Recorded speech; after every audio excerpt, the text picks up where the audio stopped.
Assalamualaikum warahmatullahi wabarakatuh.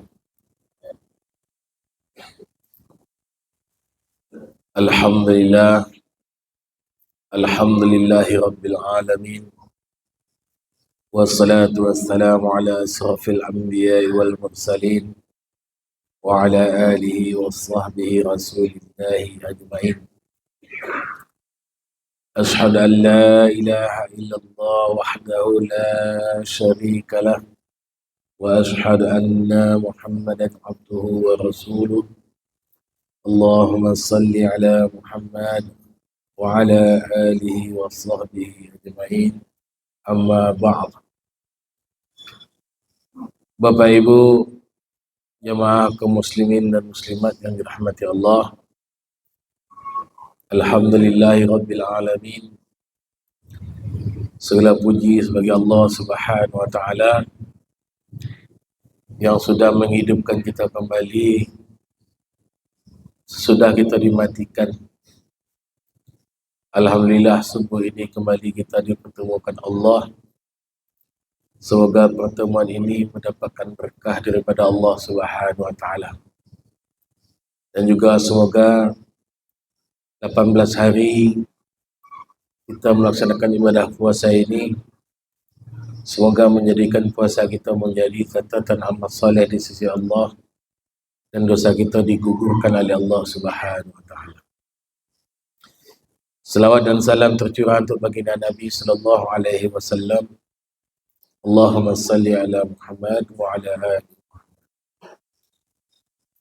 Bapak Ibu jamaah yang dirahmati Allah Subhanahu wa taala. Sesungguhnya kebahagiaan, kejayaan jin dan manusia sudah Allah tetapkan di dunia ini, itu adalah dalam agama. Jika jin dan manusia mencari kebahagiaan di luar daripada agama, pasti kita tidak akan pernah mendapatkan kebahagiaan yang sesungguhnya. Jadi segala sesuatu yang ada di dunia ini sudah ada ketetapan daripada Allah Subhanahu wa taala. Kita bisa memberikan contoh kepada seekor burung. Seekor burung makhluk Allah, dia akan merasa bahagia kalau dia bisa hidup terbang di luar angkasa sana. Tapi kalau seekor burung dipelihara oleh manusia, walaupun tempat tinggalnya terbuat dari sangkar emas, tapi dia tidak bebas untuk terbang ke sana kemari, pasti seekor burung tidak akan mendapatkan kebahagiaan. Karena kebahagiaan seekor burung itu, dia bisa terbang di luar angkasa. Begitu juga dengan seekor cacing. Walaupun hanya seekor cacing tanah, dia akan bahagia kalau dia tinggal di tanah. Karena Allah sudah tetapkan habitat tempat tinggal cacing itu di tanah. Kalau dia keluar dari tanah, dia akan binasa. Banyak hewan yang akan menyantapnya. Banyak hewan lain yang akan memakannya. Maka walaupun cacing itu tempat tinggalnya sangat buruk, hanya pas-pasan untuk panjang badannya saja, tapi dia bahagia. Dia bisa hidup, dia bisa berzikir kepada Allah, dia bisa hidup sesuai dengan habitatnya. Begitu juga manusia kita ini, wahai ibu bapak jamaah dirahmati Allah. Ketetapan manusia ini Allah sudah tetapkan kalau kita mau bahagia itu dengan agama. Tidak bisa kita lepas daripada agama.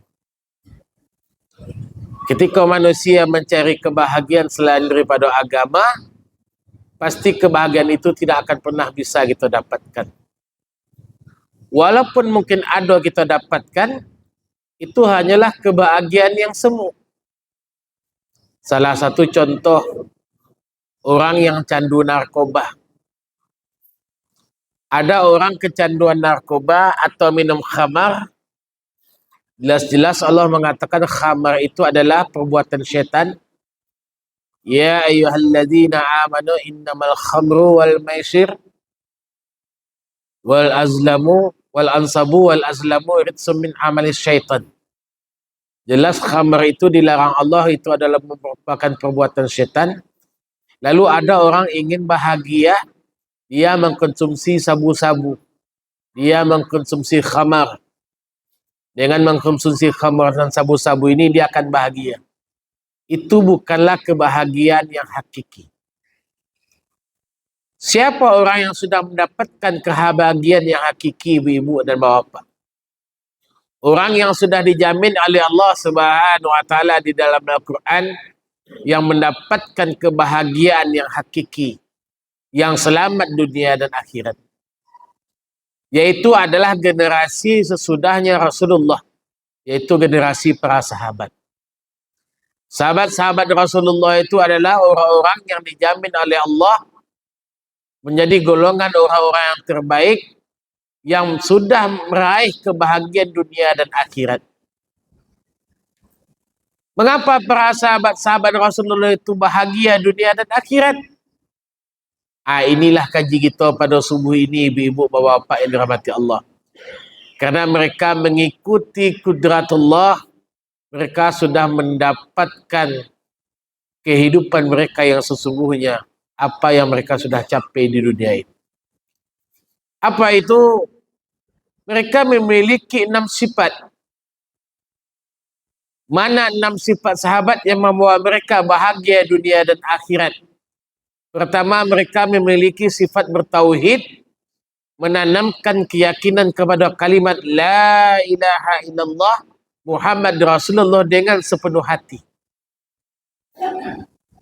Jadi para sahabat ini, ibu-ibu, bapak-bapak, sebelum dia masuk Islam, para sahabat ini juga sama seperti kita.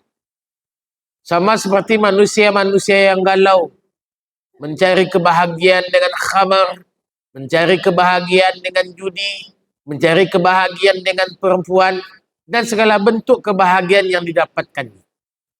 Namun tak juga bahagia ketika sudah sampai dakwah daripada Rasulullah sallallahu alaihi wasallam, ketika mereka sudah mengucapkan di dalam hatinya La ilaha illallah Muhammad Rasulullah, barulah mulai terasa kehidupan itu merasa bahagia di hadapan Allah. Apa hakikat dari kalimat La ilaha illallah? Menafikan tidak ada yang berhak disembah, tidak ada yang bisa mendatangkan manfaat dan mudarat kecuali hanya Allah Subhanahu wa taala. Ketika para sahabat sudah mengucapkan La ilaha illallah, tidak ada lagi yang besar di dunia ini, tidak ada lagi yang kuat di dunia ini, tidak ada lagi yang bisa mendatangkan manfaat dan mudarat, tidak ada lagi yang bisa mendatangkan rezeki kecuali hanyalah Allah Subhanahu wa taala, apapun resikonya. Salah satu riwayat yang ceritakan ibu-ibu, bapak-bapak, bagaimana kisah tentang salah seorang sahabat yang bernama Bilal radhiyallahu anhu. Ketika beliau baru masuk Islam, ketahuan beliau sudah masuk Islam, lalu beliau kembali dipaksa untuk meninggalkan imannya. Beliau diazab, beliau disiksa, beliau ditarik dengan tali pakai onta, dibawa di sekeliling tanah Arab, dijemur panas-panas, hingga dada beliau diletakkan sebuah batu yang panas agar dia kembali murtad. Tapi apa yang beliau katakan? Ahad, ahad, ahad. Itu adalah Tuhan yang Maha Esa, Allah yang Maha Esa. Begitu kuatnya keimanan para sahabat ketika sudah mengucapkan La ilaha illallah, tak ada lagi kesyirikan, tidak ada lagi perbuatan musyrik, tidak ada lagi perbandingan Allah kepada makhluk-makhluk yang lain.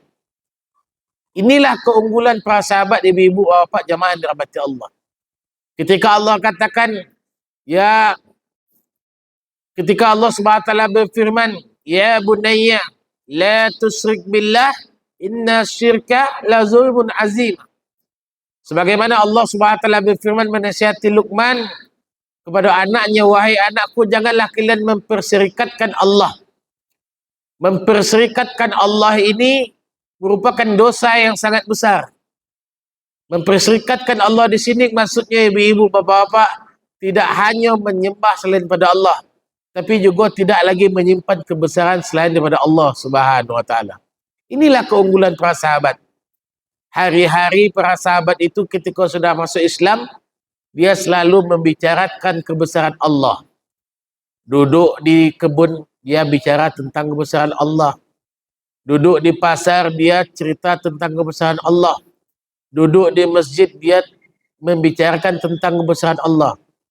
Sehingga apa yang terjadi? Di dalam hati-hati para sahabat ini masuklah kebesaran Allah dan tidak ada lagi kebesaran makhluk. Begitu juga kita, wahai kaum muslimin. Mengapa hari ini di dalam hati kita banyak kebesaran-kebesaran makhluk? Takut tak makan, takut tak dapat uang, takut tak punya anak, takut dengan penyakit. Seolah-olah segala apa yang di dunia ini melebihi pada takut kita kepada Allah Subhanahu wa taala. Mengapa ketakutan kita terhadap dunia ini melebihi takut kita kepada Allah? Karena hari-hari kita jarang membicarakan kebiasaan kita untuk menyebut kebesaran Allah. Ini bedanya kita dengan zaman sahabat. Sahabat Rasulullah di mana dia duduk, dia cerita tentang kebesaran Allah. Kalau dia nampak laut, dia bicarakan bagaimana kebesaran Allah menciptakan laut. Kalau dia nampak langit, dia bicarakan bagaimana kebesaran Allah menciptakan langit. Sehingga asma wa sifat yang dimiliki oleh Allah Subhanahu wa taala yang mulia itu masuk ke dalam hati-hati mereka. Maka tidak ada lagi kebesaran makhluk, tidak ada lagi rasa takut kecuali hanya kepada Allah Subhanahu wa taala.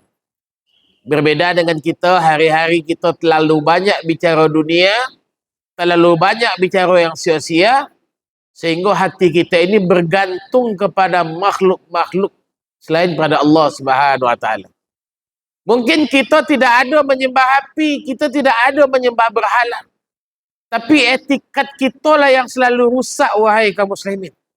Keyakinan kita kepada Allah yang selalu rusak. Kalau secara praktek kita tidak akan ada melakukan kesyirikan. Tapi masalah keyakinan kita ini yang selalu rusak. Demam sedikit saja kita kadang takut kita melebihi. Seolah-olah demam ini membawa kepada kematian. Padahal kematian itu tidak ada hubungannya dengan sakit. Banyak orang mati tanpa sakit dan banyak juga orang sakit tak mati-mati. Ini yang pertama kelebihan daripada para sahabat sehingga mereka berbahagia hidup dunia dan akhirat. Yang kedua, apa keunggulan para sahabat dia mendapatkan kebahagiaan dunia dan akhirat? Sifat yang kedua adalah mereka khusyuk di dalam salat, di dalam ibadahnya. Apa kelebihan sahabat dengan zaman sekarang kita sebagai umat akhir zaman ini? Yaitu perbedaannya adalah bagaimana cara ibadah mereka dengan ibadah kita. Kalau sahabat-sahabat Rasul itu ibadahnya banyak-banyak, ibadahnya khusyuk-khusyuk. Apa itu ibadah khusyuk? Ibadahnya tunduk. Mendapatkan ketenangan dalam ibadahnya. Mendapatkan kenikmatan dalam ibadahnya. Sehingga ibadah yang dilakukan mereka, salat mereka, zikir mereka, baca Quran mereka, mendatangkan pertolongan Allah Subhanahu wa taala. Bagaimana dengan ibadah kita pada saat ini? Apakah zikir yang kita lakukan, apakah baca Quran yang kita lakukan, apakah salat yang kita lakukan bisa mendatangkan pertolongan Allah? Bisa mendatangkan ketenangan bagi jiwa kita? Atau ketika melaksanakan ibadah tersebut, kita bisa mendapatkan kekhusyukan atau ketenangan kepada Allah Subhanahu wa taala. Kalau para sahabat dahulu, mereka semuanya mendapatkan kenikmatan di dalam ibadah mereka. Mereka kalau salat malam, salatnya panjang-panjang. Bagaimana riwayat menjelaskan contohnya Nabi. Ada salah seorang sahabat mengikuti bagaimana salat Nabi. Nabi itu kalau solat malam ayatnya panjang-panjang. Sehingga para sahabat pernah coba-coba bagaimana nak mengikuti cara ibadah solat malam Nabi. Itu yang ditiru oleh mereka. Mereka mendapatkan ketenangan dalam ibadah. Itu keunggulan dari sahabat-sahabat Nabi SAW. Yang ketiga, wahai kaum muslimin, salah satu keutamaan sifat para sahabat itu dalam ibadahnya, mereka unggul dalam berilmu. Ilmu ma'azikir. Mereka beribadah dengan ilmu, dan ilmu mereka yang dapatkan dari Rasulullah dan mereka amalkan. Hari ini dapat satu, mereka amalkan satu. Hari ini mereka dapat dua, langsung amalkan. Apa yang dikabarkan oleh Allah, apa yang difirmankan oleh Allah, langsung mereka amalkan dalam kehidupan mereka. Tak perlu tunggu-tunggu. Dan berilmu dalam ketaatan. Allah Subhanahu wa taala berfirman, "Yarfa'illahu alladhina amanu minkum walladhina utul ilma darajat. Wallahu bima ta'maluna khabir." Allah mengangkat derajat di antara kaum yang beriman di antara kalian dan yang berilmu pengetahuan. Jadi para sahabat itu mereka juga orang-orang penuntut ilmu. Menghabiskan waktu-waktu mereka untuk belajar. Ya. Belajar kepada Rasulullah dan juga belajar kepada sahabat-sahabat yang lain. Mereka juga sibuk untuk menghafal Al-Quran. Mereka dan juga sibuk untuk belajar daripada hadis-hadis Rasulullah. Dan yang paling utama lagi, ilmu mereka itu langsung diamalkan. Berbeda dengan kita. Hari ini berapa banyak ilmu yang sudah kita pelajari, yang sudah kita amalkan. Kalau para sahabat dia langsung amalkan, ibu-ibu, bapak-bapak. Apa yang dapat hari ini dari Nabi, langsung dia amalkan. Apa yang disampaikan oleh Rasulullah hari ini, langsung mereka amalkan. Maka hari-hari mereka selalu mendapatkan keberkahan daripada Allah Subhanahu wa taala. Yang kelima, ibu-ibu, bapak-bapak, jamaah dirahmati Allah, keunggulan para sahabat, mereka kalau beramal itu ikhlas. Mereka ikhlas dalam melakukan amal. Lurus niatnya. Innamal a'malu biniyat, sebagaimana yang Nabi katakan, setiap segala sesuatu amal itu tergantung daripada niatnya. Inna salati wa nusuki wa ma yahya wa mamati lillahi rabbil alamin. Para sahabat itu tidak ada melaksanakan ketaatan kecuali hanya untuk Allah Subhanahu wa taala. Wa ma umiru illa liya'budullaha mukhlishina lahuddin. Pelaksanaan perintah agama itu memang ikhlas kerana Allah, bukan kerana yang lain.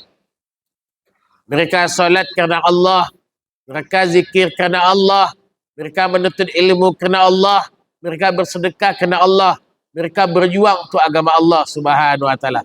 Ikhlas. Apa itu ikhlas? Tidak menjadikan segala sesuatu amalan itu hanya ditujukan kepada Allah Subhanahu wa taala. Itu kelebihan para sahabat, ikhlas. Mau dipuji, tak dipuji, dia tidak peduli. Mau dilihat atau tidak dilihat, tak peduli. Mau senang orang atau tidak senang dengan amalannya, dia tak peduli. Yang penting apa yang saya lakukan ini adalah untuk mengharapkan ridha Allah Subhanahu wa taala. Dan yang terakhir, wahai kaum muslimin, kemuliaan para sahabat adalah memiliki sifat dakwah wa tabligh, yaitu selalu menyampaikan kebenaran dan mengajak manusia kepada kebaikan. Wa man ahsanu qawlan mimman da'a ila Allah wa 'amila shalihan. Allah pertanyakan kepada kita, adakah perkataan yang lebih baik selain daripada perkataan orang yang mengajak orang lain untuk taat kepada Allah? Sahabat-sahabat Rasulullah ini, di samping dia melakukan ketaatan untuk dirinya pribadi, dia juga mendakwahkan agama Allah. Mengajak-ngajak orang-orang untuk bisa taat kepada Allah. Tidak hanya untuk dirinya sendiri. Kenapa? Karena watawasau bil haq itu kalau tak kita buat, kita merugi, kata Allah.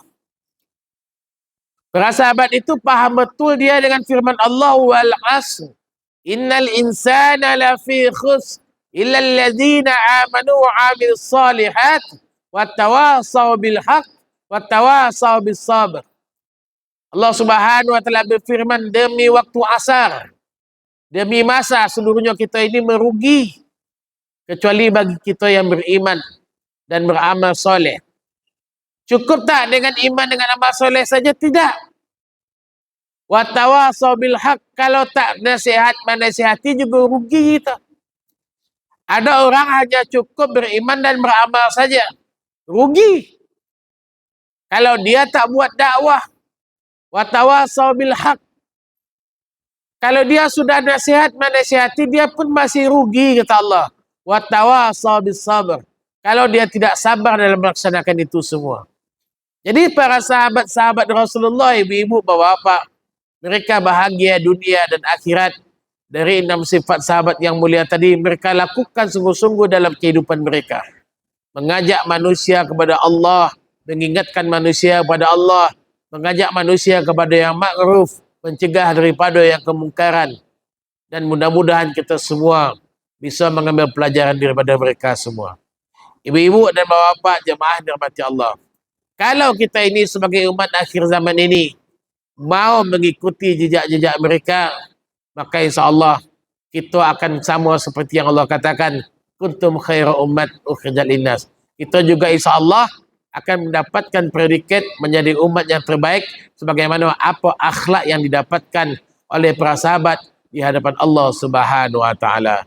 Subhanakallahumma wa bihamdika asyhadu an la ilaha illa anta astaghfiruka wa atubu ilaik. Assalamualaikum warahmatullahi wabarakatuh.